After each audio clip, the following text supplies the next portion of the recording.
Acupuncture নিয়ে সাধারণ মানুষের মধ্যে একটা ভ্রান্ত ধারণা আছে, এই যে সুই ফোটাবে, সুই ফোটালে নার্ভ শুকিয়ে যাবে, শিরা শুকিয়ে যাবে।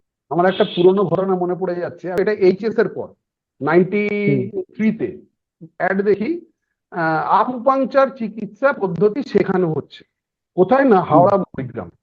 মাকে জিজ্ঞেস করলাম যে মা, আকুপাংচার কি জিনিস? তখন আমি আকুপাংচার নাম কোনোদিন শুনিনি। খতরনাক টাইপের একটা চিকিৎসা পদ্ধতি, যেটার পরে আর কোনো চিকিৎসা পদ্ধতি কাজ করে না। ঠিক আছে, ওতে শুনেছি নাকি নার্ভ শুকিয়ে যায়। এমন একটা চিকিৎসা পদ্ধতি যা দিয়ে নার্ভ শুকিয়ে যাবে, আর পরেতে আর কোনো চিকিৎসা পদ্ধতি কাজ করবে না, এটা আবার কি ধরনের ব্যাপার? বললো যে আমি খুব একটা জানি না। তখন খুব ছোট একটা ক্লাব ঘরের মধ্যে সেখানে আউটডোর প্র্যাকটিস হতো, শেখানো হতো। আমি সেখানে গিয়ে, আমাদের যিনি স্যার ছিলেন ওনার সঙ্গে যোগাযোগ করি এবং আমি আকুপাংচারে অ্যাডমিশন। মিথ অনেক রকমের আছে, ভ্রান্ত ধারণা আছে এখনো পর্যন্ত মানুষের ভেতরে, আকুপাংচার কিভাবে করে, কি করে, রক্ত বেরোয়।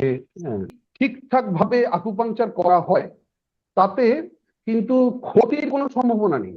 যার নিডল, সেই নিডল দিয়েই তাকে ট্রিটমেন্ট করা হয়। নিডল নিয়ে যেটা লোকের ধারণা আছে, একজনের নিডল আরেকজনের দিলে খুব সম্ভাবনা থাকে কেউ যদি এইচআইভি ক্যারিয়ার হয় তার এইচআইভি হতে পারে, স্প্রেড করতে পারে। সেক্ষেত্রে আকুপাঞ্চার নিডল গুলোকে স্টেরিলাইজ না করে আমার মনে হয় পার্সোনাল ইউজ করাটাই ভালো। একটা সময় ছিল যখন সূচের সাপ্লাই সেরকম ভাবে ছিল না, তো তখন স্টেরিলাইজ করে করা হতো। এখন প্রচুর পরিমাণে সাপ্লাই আছে, অনলাইনেও পাওয়া যায়। যে পেশেন্ট আসে তাকে 10টা হোক 12টা হোক একটা সেট অফ নিডল একদম নাম লিখে দিয়ে দেওয়া হয়।